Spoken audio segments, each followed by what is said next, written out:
تو لوگوں کو نشے میں دیکھے گا، حالانکہ وہ ہرگز نشے میں نہیں ہوں گے، اور لیکن اللہ کا عذاب بہت سخت ہے۔ راوی نے کہا کہ یہ بات سن کر صحابہ پر بڑا شاک گزرا۔ انہوں نے کہا اے اللہ کے رسول، ہم میں وہ ایک آدمی کون ہوگا؟ آپ صلی اللہ علیہ وسلم نے فرمایا خوش ہو جاؤ کہ یاجوج ماجوج میں سے 1000 اور تم میں سے ایک آدمی ہوگا۔ بعض مفسرین نے یاجوج ماجوج کی شکل و صورت، ان کے قد کے لمبے اور چھوٹے ہونے اور کانوں کے عجیب و غریب ہونے کے بارے میں بہت سی روایات نقل کی ہیں، جن میں سے کوئی بھی قرآن و حدیث سے ثابت نہیں ہے۔ وَتَرَكْنَا بَعْضَهُمْ، اور اس دن ہم ان کے بعض کو چھوڑیں گے کہ بعض میں ریلا مارتے ہوں گے، اور سور میں پھونکا جائے گا تو ہم ان کو جمع کریں گے، پوری طرح جمع کرنا۔ آیت کے الفاظ کی ترتیب بتا رہی ہے کہ پہلے یاجوج ماجوج ایک دوسرے پر یلغار کرتے ہوئے بے حساب تعداد میں نکلیں گے، پھر اس کے بعد قیامت کا سور پھونکا جائے گا۔ یہاں جس سور کا ذکر ہے وہ نفخہ ثانی کا سور ہے، کیونکہ فَجَمَعْنَاهُمْ جَمْعًا ہے کہ جب دوسرا سور پھونکا جائے گا تو سب لوگ قبروں سے نکل کر میدان محشر میں جمع ہو جائیں گے۔ وَعَرَضْنَا جَهَنَّمَ، اور اس دن ہم جہنم کو کافروں کے عین سامنے پیش کریں گے۔ اللہم اجرنا من النار الذین کانت اعینہم، وہ لوگ کہ ان کی آنکھیں میرے ذکر سے پردے میں تھیں اور وہ سن ہی نہ سکتے تھے۔ تو کیا جن لوگوں نے کفر کیا انہوں نے گمان کر لیا ہے کہ وہ مجھے چھوڑ کر میرے بندوں کو حمایتی بنا لیں گے؟ بے شک ہم نے جہنم کو کافروں کے لیے بطور مہمانی تیار کر رکھا ہے۔ کہہ دے کیا ہم تمہیں وہ لوگ بتائیں جو اعمال میں سب سے زیادہ خسارے والے ہیں؟ یہاں بھی 2 ٹائپس آف پیپل ہیں، کچھ دنیا دار اور کچھ دین دار۔ دنیا دار سمجھتے ہیں کہ یہ بیچارے، ان کو تو دنیا کی کسی چیز کا ہی نہیں پتہ۔ اصل میں تو کوششیں ان کی ضائع ہیں جن کی صرف دنیا کی حد تک محدود ہیں۔ الذین ضل سعیہم، وہ لوگ جن کی کوششیں دنیا کی زندگی میں ضائع ہو گئیں اور وہ سمجھتے ہیں کہ وہ ایک اچھا کام کر رہے ہیں۔ دنیا کا سب مل جائے پھر بھی خسارہ ہے، کیونکہ وہ بس دنیا کے لیے ہے۔ اولئک الذین کفروا، یہی لوگ ہیں جنہوں نے اپنے رب کی آیات اور اس کی ملاقات کا انکار کیا تو ان کے اعمال ضائع ہو گئے، سو ہم قیامت کے دن ان کے لیے کوئی وزن قائم نہیں کریں گے، یعنی ان کی کوئی نیکی ہوگی ہی نہیں جو نیکی کے پلڑے میں ڈالی جائے، تو پھر ایک پلڑے کا کیا وزن کیا جائے گا؟ ذالک جزاؤہم جہنم، یہ ان کی جزا جہنم ہے، اس وجہ سے کہ انہوں نے کفر کیا اور میری آیات اور میرے رسولوں کو مذاق بنایا۔ بے شک وہ لوگ جو ایمان لائے اور انہوں نے نیک اعمال کیے ان کے لیے فردوس کے باغ مہمانی ہوں گے۔ اے اللہ ہم تجھ سے تیری جنت الفردوس کا سوال کرتے ہیں۔ خالدین فیہا، ان میں ہمیشہ رہنے والے ہوں گے، وہ اس سے جگہ بدلنا نہ چاہیں گے۔ طور پر انسانی فطرت ہے کہ کتنا بھی اچھا مل جائے دل بھر جاتا ہے، مگر فردوس ایسی جنت ہے کہ دل بھرے گا ہی نہیں۔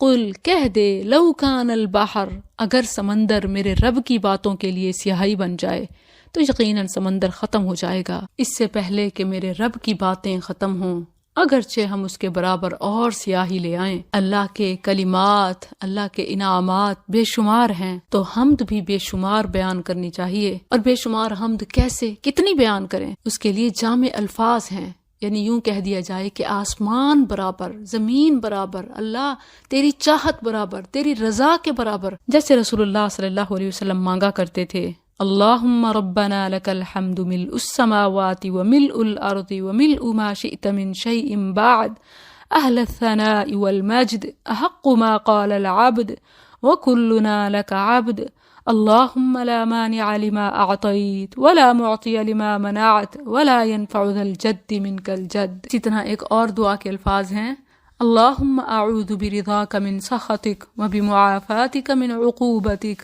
واعوذ بک منک لا احصی ثناء علیک انت کما اثنیت علی نفسک۔ قل انما انا بشر مثلکم، کہہ دے میں تو تم جیسا ایک بشر ہی ہوں، میری طرف وحی کی جاتی ہے کہ تمہارا معبود صرف ایک ہی معبود ہے۔ بس جو شخص اپنے رب کی ملاقات کی امید رکھتا ہو تو لازم ہے کہ وہ عمل کرے نیک عمل اور اپنے رب کی عبادت میں کسی کو شریک نہ بنائے۔ سورہ الکہف مکمل ہوئی، اس کا صرف یہ کہ پہلی آیات، آخری آیات اور صرف جمعے کے جمعے پڑھنا ہی فضیلت والا نہیں، بلکہ اصل چیز تو اس کا سمجھنا ہے اور اس کے فہم کو اپنے اندر لینا ہے۔ تو یقیناً جو اس کا فہم لیتا رہتا ہے وہ اپنے رب کی طرف سے نور پر ہوتا ہے۔ سورۃ مریم، اس سورت کا نام اس کی آیت 16 سے لیا گیا ہے۔ یہ سورت ہجرت حبشہ سے پہلے مکہ میں نازل ہوئی۔ اہل مکہ نے مسلمانوں پر اس قدر مظالم ڈھائے کہ مسلمانوں کا مکہ میں رہنا ناممکن ہو گیا، اس صورتحال میں اللہ کے پیغمبر نے اپنے ساتھیوں کو مشورہ دیا کہ تم کچھ مدت کے لیے حبشہ کی طرف ہجرت کر جاؤ، کیونکہ وہاں کا بادشاہ نہایت ہی منصف مزاج اور شفیق انسان ہے، حالات بہتر ہوں گے تو واپس آ جانا۔ آپ صلی اللہ علیہ وسلم کے مشورے کے مطابق پہلی مرتبہ 11 صحابہ اور 4 صحابیات نے حبشہ کی طرف ہجرت کی۔ کچھ دنوں کے بعد ہجرت کرنے والوں کو یہ خبر پہنچی کہ مکہ کے حالات کچھ بہتر ہو گئے ہیں۔ جب یہ لوگ واپس آئے تو حالات سازگار کے بجائے مزید خراب تھے۔ پھر نبی صلی اللہ علیہ وسلم نے اپنے ساتھیوں کو دوبارہ حبشہ کی طرف ہجرت کرنے کا مشورہ دیا۔ اس وقت یہ 83 مرد اور 11 خواتین تھیں جنہوں نے حبشہ کی طرف ہجرت کی۔ جب یہ مسلمانوں کا وفد حبشہ پہنچا تو پیچھے سے مکہ والوں کو پھر بھی سکون نہ آیا۔ مکہ والوں نے اپنے کچھ لوگوں کو بہت سارا سامان اور تحائف دے کر حبشہ کے حکمران نجاشی کے پاس بھیجا کہ یہ لوگ اپنا ملک چھوڑ کے آئے ہیں، بغاوت کر کے آئے ہیں، لہٰذا تم انہیں اپنے ملک میں بھی نہ رہنے دو اور نکال دو۔ مکہ والوں کا موقف سن کر نجاشی نے مہاجرین کو بلایا اور پوچھا کہ تمہارا کیا موقف ہے؟ مہاجرین نے کہا، اے بادشاہ، اللہ نے ہم ہی سے ایک شخص کو اپنا رسول منتخب فرمایا ہے جس نے ہمیں سچے دین کی دعوت دی اور ہم اس پر ایمان لے آئے، جس وجہ سے یہ لوگ ہم پر ظلم ڈھا رہے ہیں۔ یہ سن کر نجاشی نے اہل مکہ کا موقف مسترد کر دیا اور اپنے اہلکاروں کو حکم دیا کہ ہمارے ملک میں مہاجرین مہمان ہیں، انہیں کسی قسم کی تکلیف نہیں پہنچنی چاہیے۔ مکہ کا وفد مایوس ہو کر اپنی قیام گاہ میں واپس لوٹا اور ساری رات بیچ تاب کھاتا رہا۔ بالآخر انہوں نے اگلے دن دوبارہ ملاقات کی اور کہا کہ یہ لوگ مریم اور عیسیٰ علیہ السلام کی توہین کرتے ہیں۔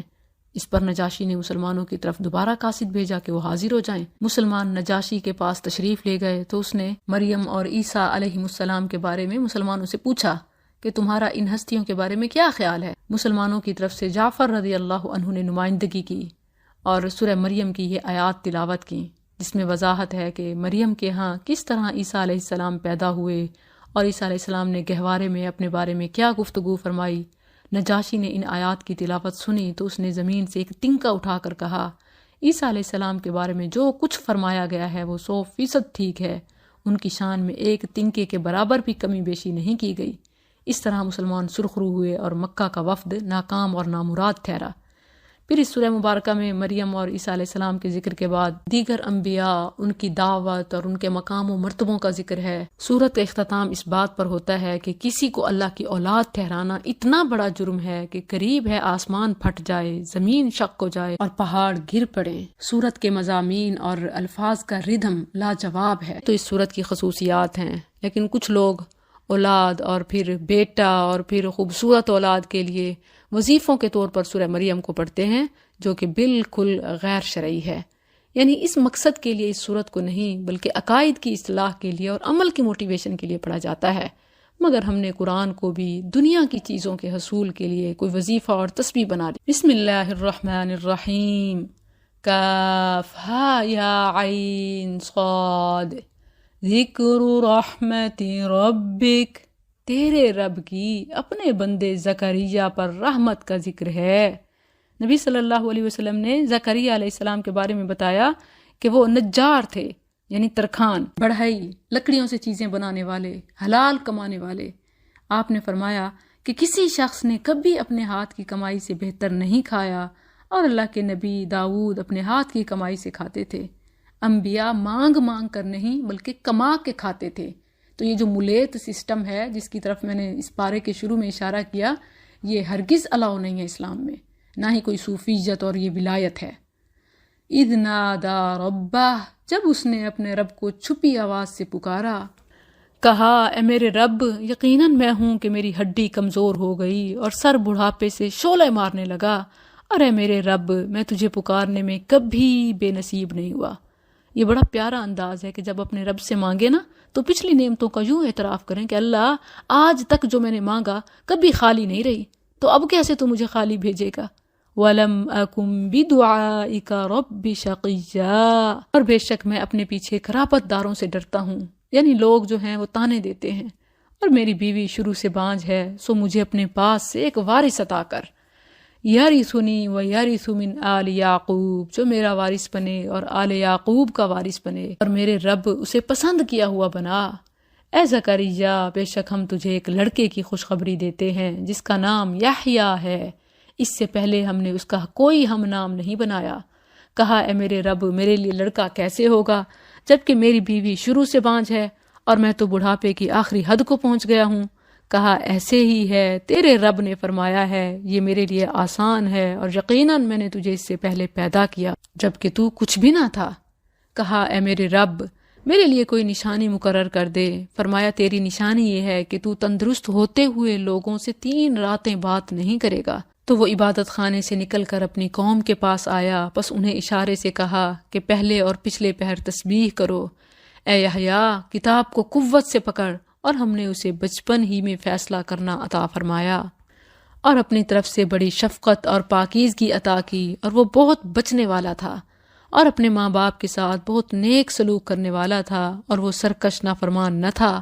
اور سلام اس پر جس دن وہ پیدا ہوا اور جس دن فوت ہوگا اور جس دن زندہ ہو کر اٹھایا جائے گا۔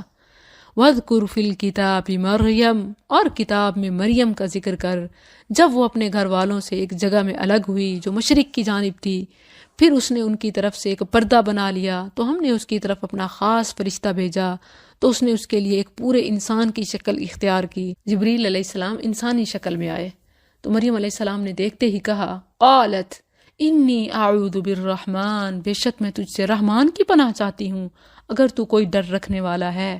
اس نے کہا میں تو تیرے رب کا بھیجا ہوا ہوں تاکہ تجھے ایک پاکیزہ لڑکا عطا کروں۔ اس نے کہا میرے لیے لڑکا کیسے ہوگا جبکہ مجھے نہ کسی بشر نے چھوا ہے اور نہ میں کبھی بدکار تھی۔ اس نے کہا ایسے ہی ہے، تیرے رب نے کہا ہے یہ میرے لیے آسان ہے، اور تاکہ ہم اسے لوگوں کے لیے بہت بڑی نشانی اور اپنی طرف سے عظیم رحمت بنائیں، اور یہ شروع سے ایک طے کیا ہوا کام ہے۔ بس وہ اس لڑکے کے ساتھ حاملہ ہو گئی تو اسے لے کر ایک دور جگہ میں الگ چلی گئی۔ پھر درد ذہ اسے کھجور کے تنے کی طرف لے آیا، کہنے لگی اے کاش اس سے پہلے مر جاتی اور بھولی بھلائی ہوتی۔ یہ آیت دلیل ہے کہ دین میں فتنے کے وقت موت کی تمنا جائز ہے۔ حدیث میں کسی مصیبت، مرض یا غربت وغیرہ کی وجہ سے موت کی تمنا سے منع کیا گیا ہے۔ رسول اللہ صلی اللہ علیہ وسلم نے فرمایا تم میں سے کوئی شخص موت کی تمنا کسی تکلیف کی وجہ سے جو اسے پہنچے ہرگز نہ کرے۔ اگر اسے ضرور ہی کرنی ہے تو یوں کہے